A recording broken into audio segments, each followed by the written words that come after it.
अस्सलाम वालेकुम viewers, this is Jawad and welcome back to another video. तो आज की इस वीडियो में हम डिस्कशन करने जा रहे हैं हमारे पास इस्लामियात का जो आपका पेपर होगा कल, वो आप लोगों ने किस तरीके से हल करना है और उसमें क्या क्या चीज़ें हैं, पेपर प्रेजेंटेशन में किन चीज़ों का ध्यान रखना है।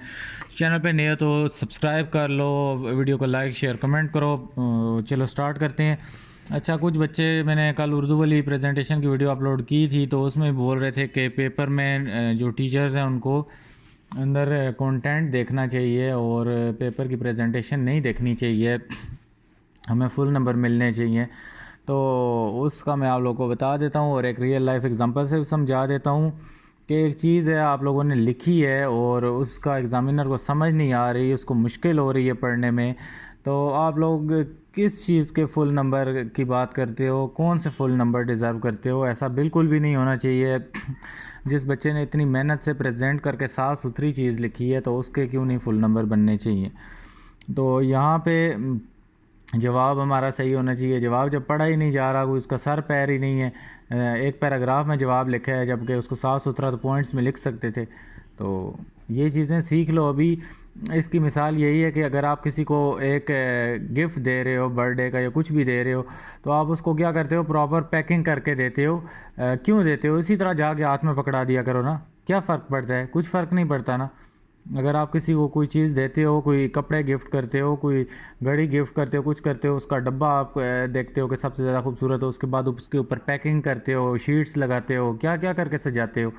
तो वो काम फिर ना किया करो ना, अगर प्रेजेंटेशन इंपॉर्टेंट नहीं होती तो चीज़ की इतनी वैल्यू नहीं होती। चीज़ आप छोटी सी दो, उसको प्रेजेंट आप किस तरह करके दे रहे हो उसकी वैल्यू होती है। जो आपका फर्स्ट इंप्रेशन होता है वही लास्ट इंप्रेशन होता है। तो इन चीज़ों को होना चाहिए, नहीं होना चाहिए, ये होता है, इसको आप टाल नहीं सकते। अगर आप नहीं मानोगे तो आगे आप लोगों को खुद नुकसान उठाना पड़ेगा। तो ये चीज़ मैंने आप लोग को इस तरह समझा दी है कि प्रेजेंटेशन की जो इम्पोर्टेंस है वो बहुत ज़्यादा होती है। इसी तरह आप कहीं किसी के घर जा रहे हो तो ऐसे ही चले जाओ ना जिस तरह घर के कपड़ों में बैठे हुए थे। क्यों नए कपड़े पहन के, प्यारे कपड़े पहन के जाते हो? तो उन्हीं कपड़ों में भी तो आप वही हो। तो आप क्यों फिर साइज संवर के जाते हो?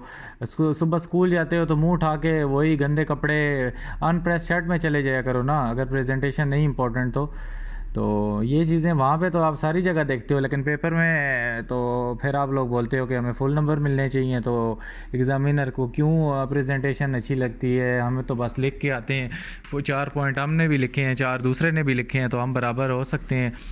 तो ये चीज़ें आप लोगों को देखनी पड़ती हैं। आप किसी इंटरव्यू में जाते हो तो किस तरह आप लोग सही सूट बूट पहन के, शूज़ आपके पॉलिश होते हैं, चमक रहे होते हैं, टाई लगी होती है, नीट क्लीन शर्ट होती है, और जो आपने नए कपड़े रखे होते हैं जो आपने सिर्फ इंटरव्यूज़ या कहीं पहन के जाने होते हैं, आप वो पहन के जाते हो, नहीं कि घर में आप टी शर्ट पहन के या कुछ चले जाओ।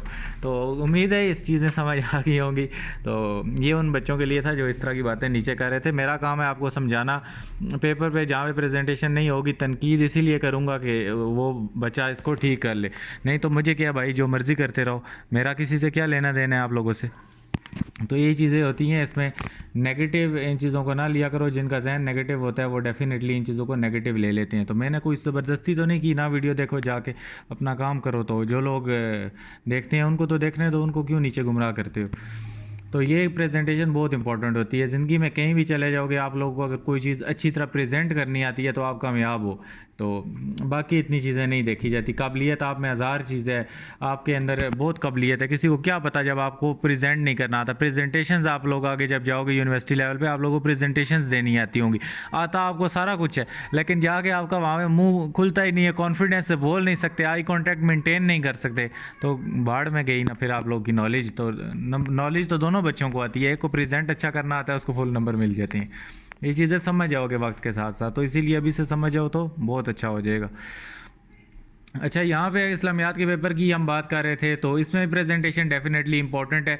तो आप लोगों ने ब्लू मार्कर का यूज़ करना है सवाल नंबर 2 का, जहाँ पे अभी पार्ट मेंशन किए होते हैं। मैं आप लोगों को लास्ट में ई शीट दिखाऊंगा 2024 वाली भी। तो उसके हिसाब से आप लोगों ने पेपर करना है। फ़िलहाल प्रेजेंटेशन देखो, यहाँ पे इस बच्चे ने मार्कर का यूज़ किया है, लेकिन जगह कम थी, इस वजह से उसने एक एक लाइन में ही लिख दिया। दरमियान में देखो एक लाइन छोड़ी है उसने हर किसी के बाद। ये काम आपने करना होता है। और उसके बाद प्रॉपरली देखो, ब्लैक मार्कर, ब्लू मार्कर का यूज़ किया है और ब्लैक बॉल पेन का। तो आपने ब्लू पॉइंटर से नहीं लिखना, बाकी आप लोग सारी चीज़ें यूज़ कर सकते हो और सही तरह करनी है। यहाँ पे भी देखो रसूल को तलकीन उसने लिख के इसको देखो पॉइंट्स में उसने इधर दे दिए, ताकि एग्ज़ामिनर अच्छी तरह, एक पैराग्राफ में भी लिख सकता है, एग्ज़ामिनर को मसला होता क्या पता वो पढ़े बगैर 2 नंबर दे के चला जाता। जो मर्ज़ी, आप उन चीज़ों को नहीं टाल सकते। मैं अपनी बात नहीं कर रहा कि ऐसा होना चाहिए नहीं होना चाहिए, लेकिन ऐसा होता है। तो इस तरह आप लोग क्यों नहीं लिखते, बजाय अपने आप को ठीक करने के दूसरों पे तनकीद शुरू कर देते हो। उसके बाद हमारे पास हदीस आ जाती है। जिस तरह ये बच्चे ने प्रॉपरली ब्लैक मार्कर से लिखा है, इसको मज़ीद बेहतर किया जा सकता है, मैं आगे आप लोगों को पेपर दिखाऊंगा, लेकिन ओवरऑल ये भी इसका पेपर ठीक ही है, क्योंकि जगह बेचारे के पास कम थी, तो इसलिए मैं इसको ये नहीं कह सकता कि इसने खुला क्यों नहीं लिखा। नीचे आप लोग कहते हो एंड पे लाइन लगानी चाहिए, ये नहीं दी, पहले की लगी होती है, इसके ऊपर अगर लगा दो तो, वैसे ना लगाओ कुछ मसला नहीं है। मार्जिन लाइन का बच्चे पूछते हैं, ई शीट पे मार्जिन लाइन्स, तो मार्जिन लाइन लगानी है तो सिर्फ पेंसिल से लगानी है और स्केल से लगानी है, हाथों से ख़ुद से टेढ़ी मेढ़ी लाइनें नहीं लगानी। इस तरह डबल लाइन लगा दो जिस तरह इस बच्चे ने लगाई है, लेकिन थोड़ी पीछे करके लगाओ, ये इधर किधर ये ले, तो ये सही चलो लगाइए। तो इस तरह ये प्यारी लगती है, सही लगती है, इसको लगा दिया करो, लेकिन सिर्फ पेंसिल से, लेड पेंसिल से, और डबल इसको लगा दो तो ज़्यादा अच्छी लगेगी। इतना सा बस गैप होना चाहिए जितना इस बच्चे का। बाकी ये देखो, ये इसने अच्छा काम किया, पॉइंट्स में चीज़ें लिख दी हैं, चारों पॉइंट्स हम पढ़ेंगे, उसको नंबर दे के निकल जाएंगे आगे। तर्जुमा उसने लिखा है, तर्जुमा आप ब्लैक पॉइंटर से लिख सकते हो, ब्लू मार्कर से तर्जुमा लिख के अंदर ब्लैक पॉइंटर से डाल सकते हो। बाकी पेपर सारा आपने ब्लू बॉल पेन से करना है, इंक पेन वगैरह से नहीं करना। उससे पेपर बेशक उससे आप लोग की राइटिंग पे आ रही है, जो मर्ज़ी है, लेकिन आपने बॉल पेन से पेपर करना है। इंक पेन को ऐसे भी अलाउ नहीं होता। तो कुछ बच्चे पिछले साल कर रहे हैं, वो नीचे बच्चों को कहते हैं कि हमने तो पिछले साल भी किया था, कुछ नहीं होता, तो नहीं करना आप लोगों ने। एग्ज़ामिनर अगर उसका मूड ख़राब हो जाए तो आपने एक इलीगल काम किया है, बोर्ड ने अलाउ ही नहीं किया हुआ, तो वो आप लोग को वहाँ पे ही पेपर में 0 नंबर भी दे सकते हैं। तो क्योंकि गलती आपकी है, गलती उसकी तो नहीं है। यहाँ पे लघवी मैं नहीं देख सकते, उसने ब्लैक मार्कर से लिखा है, जगह कम होने के बावजूद, नहीं तो आप एक लाइन यहाँ पे छोड़ के लिखोगे। इसी तरह प्रॉपरली आप लोगों ने इस तरह लिखना है। जो तर्जुमा वगैरह अगर आ जाता है, अभी तो वैसे तर्जुमा आप लोगों को दिया होता है, उससे क्वेश्चन आप लोगों ने निकाल के लिखने हैं, तो वो क्वेश्चन प्रॉपरली क्वेश्चन नंबर 1 2 3 करके आप लोगों ने उस तरह लिखना है। तो ये उम्मीद है आप लोगों को कहानी समझ आ गई होगी। ये भी देख लो, इसने प्रॉपरली यहाँ पे क्या काम किया हुआ है, चीज़ों को अच्छे तरीके से ब्लू मार्कर का यूज़ किया है, और एक प्रॉपर पेपर अच्छे पैटर्न में लग रहा है। साथ में जो मार्जिन लाइंस हैं वो इसको मज़ीद खूबसूरत कर रही हैं। ये भी आप देख सकते हो, ब्लैक मार्कर का भी यूज़ यहाँ पे होता है, उसने किया है। क्वेश्चन शुरू हो गया ब्लू मार्कर, फिर अब दरमियान में कोई एडिंग आ गई, तो जाहिर बात है सारों को ब्लू मार्कर से तो नहीं लिख सकते, इसने ब्लैक मार्कर, जगह कम थी तो इसने देखो पीछे तर्जुमा लिखा, फिर आगे अल्लाह ताला फरमाता है, फिर आगे तर्जुमा, फिर इस तरह करके इसने इसको एडजस्ट कर लिया। पॉइंट्स देखो फिर भी इसने इधर साथ में डाल दिए। तो ये पॉइंट्स वाली अप्रोच बहुत ज़्यादा अच्छी है, इससे आप लोगों के नंबर ज़्यादा अच्छे आ सकते हैं। अगेन देखो, इसने 1 2 3 4 और अंदर प्रॉपर हाईलाइट चीज़ें कर दी हैं। सब्र के फ़वाइद भी इसने देखो प्रॉपर पॉइंट्स में लिखे हैं। तो ओवरऑल इसका पेपर ठीक ही है, बेस्ट तो नहीं है, पता नहीं, बेस्ट इससे भी अच्छे अच्छे पेपर होते हैं, लेकिन बस ठीक है। ये जो बच्चा है इसने मेरे ख्याल से ब्लैक अंदर सारा पेन यूज़ किया है, तो ये आपने नहीं करना, ये एक बहुत गलत अप्रोच है कि आप ब्लैक पेन से सारा पेपर कर दो। ब्लू पेन से करना होता है, इसने मेरे ख्याल से ब्लैक से सारा कर दिया है। तो बाकी मार्कर शार्कर ठीक ही यूज़ किया है, लेकिन ये सबसे बड़ी इसकी ब्लंडर है कि ब्लैक पॉइंटर को इसने मेन वो बना लिया है। तो ऐसा आप लोगों ने नहीं करना। उसके बाद हमारे पास ये आप देख सकते हो चीज़ें, तो ये ब्लैक, ये इसकी सबसे बड़ी मिस्टेक है जो मैंने आप लोगों को बता दी है। आयत अगर कोई आपने लिखनी है तो इस तरह उसका लिख के डॉटेड लाइन लगा के आगे ये आपने लिख देनी है। पूरी आयतें लिखने की ज़रूरत नहीं है, तर्जुमा भी थोड़ा सा लिख के आप नीचे आयत को शुरू कर सकते हो। ये सिर्फ आप क्वेश्चन नंबर लिख के उसको शुरू कर सकते हो। तो चलो यार, अगले पेपर को भी जल्दी से देख लेते हैं। ये बच्चे ने थोड़ा कैजुअल पेपर किया है, तो यहाँ पे अजीब फिर ब्लैक पेन क्यों यूज़ करते हो, पता नहीं, कुछ समझ इनकी नहीं आती। सारा ब्लैक पेन इसने यूज़ किया हुआ है, ये ब्लैक ही है, स्कैन में भी ब्लैक है, ब्लू नहीं है। तो इस तरह ना किया करो, ये बीच में कुछ चीज़ काटनी है तो एक काटा मारो, और बाकी बिल्कुल इसने यार नहीं ठीक किया। बाकी बुल मार्कर शार्कर लगाया है, लेकिन अंदर इसने जो ब्लैक वो यूज़ कर लिया, ये नहीं सही यूज़ किया। इसको आप लोगों ने इस तरह नहीं करना।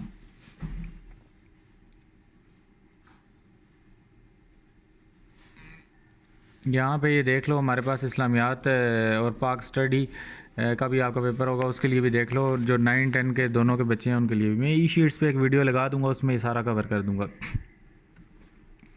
अच्छा, ये आप लोगों का अब आ गया सवाल नंबर 2। मैं आप लोगों को क्वेश्चन पेपर भी दिखा देता हूँ।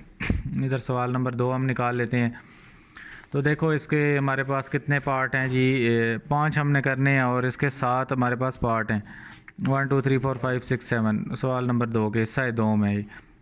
तो इधर मैं इसको ले आता हूँ साथ ही। ये देखो, सवाल नंबर 2 का पहला पार्ट आपने इधर लिखना है, हिस्सा 2 में ऊपर उन्होंने खुद लिखा है, आपने नहीं हिस्सा 2 में लिखना। अभी उधर से लिखा हुआ आप लोगों को मिल गया है, आपने पहला पार्ट इधर ही आगे करना है। अगर पहला नहीं आता, ये पहला पार्ट आपको अगर नहीं आता तो इसकी जगह आपने क्या छोड़ देनी है, खाली छोड़ देनी है। उसके बाद सवाल नंबर 2 का जो दूसरा पार्ट है, ये दूसरा पार्ट है सवाल नंबर 2 का। तो आप लोगों ने क्या काम करना है, इसको इधर इसकी जगह पे लिखना है और कहीं इधर उधर नहीं लिखना। ये सवाल नंबर 2 आपको आता है तो आपने यहाँ से अपना पेपर स्टार्ट कर लेना है। सवाल नंबर 2 का तीसरा पार्ट है, इधर लिखना है। सवाल नंबर 2 का चौथा पार्ट है, इधर लिखना है। 5वां पार्ट है। देखो, 5 टोटल सवाल करने थे, लेकिन उन्होंने जगह बनाई है। पता चले आप सोच रहे हो कि 5 करने हैं तो कोई से 5 को हम आगे पीछे करते हैं, नहीं, आपने जगह खाली छोड़नी है। ये देखो, छठे पार्ट की भी जगह दी है, हालांकि सवाल 5 ही करने थे, 7वें की भी की है। आपको अगर 7वां आता है तो आप यहाँ पे आके लिखोगे, उसको कहीं और नहीं लिखोगे। आपका सवाल नहीं चेक होगा, एग्जामिनर उसको नहीं चेक कर सकता, उससे कोई नहीं पूछ सकता। तो आप गलत लिख के जानबूझ के आ जाओगे इसके बावजूद, तो फिर नीचे कमेंट करने का कोई फ़ायदा नहीं। वो एग्जामिनर पे डिपेंड करता है, उसकी दिल हुआ तो दे देगा, क्योंकि उसको ढूंढना पड़ेगा। वो कहेगा यार छोड़ो, इतनी मशक्क़त क्यों करूं, जब जगह पे जवाब उसका है ही नहीं। जवाब, वो सवाल कुछ पड़ेगा, जवाब कुछ होगा, क्रॉस करके 0 दे देगा। क्वेश्चन नंबर 2 का हमारे पास ये देखो, छठा 7वां यहाँ तक आ गया है, तो 8वां अभी सवाल ही नहीं है, तो इस जगह को भी आपने खाली छोड़ देना है। या इस तरह का, इस पे पेंसिल से एक कांटा लगा देना है, जिस तरह मैंने सिर्फ ये एक इस तरह की लाइन लगानी है। इस तरह से नहीं लगानी, सिर्फ आपने राइट से लेफ़्ट की तरफ नीचे लाइन लगानी है, ना भी लगाओ, खाली छोड़ दो। हिस्सा सोम आ गया, क्योंकि ये पाक स्टडी के लिए बना है, वहाँ पे आई थिंक 8 सवाल होते हैं। यहाँ पे टोटल 3 सवाल हैं और कोई से 2 करने हैं। तो question number 3, question number 4, question number 5 है। तो सवाल नंबर 3, क्वेश्चन नंबर 3 है, ये उसके लिए जगह बनी हुई है, ये उसका पेज 1 है, और ये उसी सवाल नंबर 3 का पेज 2 है। मतलब लॉन्ग क्वेश्चन के लिए आपको ये 2 पेज दिए हैं। क्वेश्चन नंबर 3 आपको नहीं आता, क्योंकि ये देखो, आपने कोई से 2 करने हैं, तो आप लोगों को अगर ये लास्ट 2 आते हैं तो आपने इस शीट पे या तो इस तरह पेंसिल से सिर्फ काटा मारना है, स्केल यूज़ करते हुए, हाथ से नहीं लगा देना। लाइन लगा देनी है और यहाँ पे भी लाइन लगा देनी है। आपने सवाल नंबर 4 पे आ जाना है, जो यहाँ पे सवाल नंबर 4 है। 3 की जगह आपने 4 नहीं लिखना, नहीं आता जगह खाली छोड़ दो, स्केल लो और पेंसिल से एक कांटा लगा दो। नहीं भी कांटा लगाते, खाली भी छोड़ देते हो तो ठीक है। सवाल नंबर 4 आ गया, उसका सफ़ा नंबर 1 है ये। और इसी तरह लॉन्ग क्वेश्चन सवाल नंबर 4 आप लोग यहाँ तक कर सकते हो, ये उसका सफ़ा नंबर 2 है, वही सवाल है। इधर पता चले 5वां सवाल लिख दो, ये गलती आपने नहीं करनी। ऐसा है, सोम ऑलरेडी ऊपर लिखा हुआ है, आपने ये भी नहीं लिखना अपने पास से। और उसके बाद यहाँ पे अगर आओ तो सवाल नंबर 5 आ गया। अब इसके पार्ट्स हैं, तो यहाँ पे भी देखो सवाल नंबर 5 आ गया और इधर इसके पार्ट्स नहीं है, क्योंकि ये पाक स्टडी है। तो सवाल नंबर 5 वो कहता है, अच्छा ये हिस्सा 4 आ गया कि ये सिर्फ उसके लिए मुख्तस है। ये अभी शीट अपडेट हो जाएगी, ये पिछले साल की शीट है, क्योंकि यहाँ पे सवाल ज़्यादा हो गए। तो यहाँ पे सवाल नंबर 5 का पहला पार्ट आ गया हमारे पास, दूसरा पार्ट आ गया, तीसरा पार्ट आ गया। तो यहाँ पे हमारे पास सवाल नंबर इसका तो कोई से 3 करने हैं, तो यहाँ पे हमारे पास ये इसके 3 पार्ट आ गए। तो इस तरह आप लोगों ने ये सारा करके लिखना है। इसके बाद आप लोगों का हिस्सा 4 आ गया, क्वेश्चन नंबर 6 इसका आ गया। तो क्वेश्चन नंबर 6 इसका देखते हैं किधर है।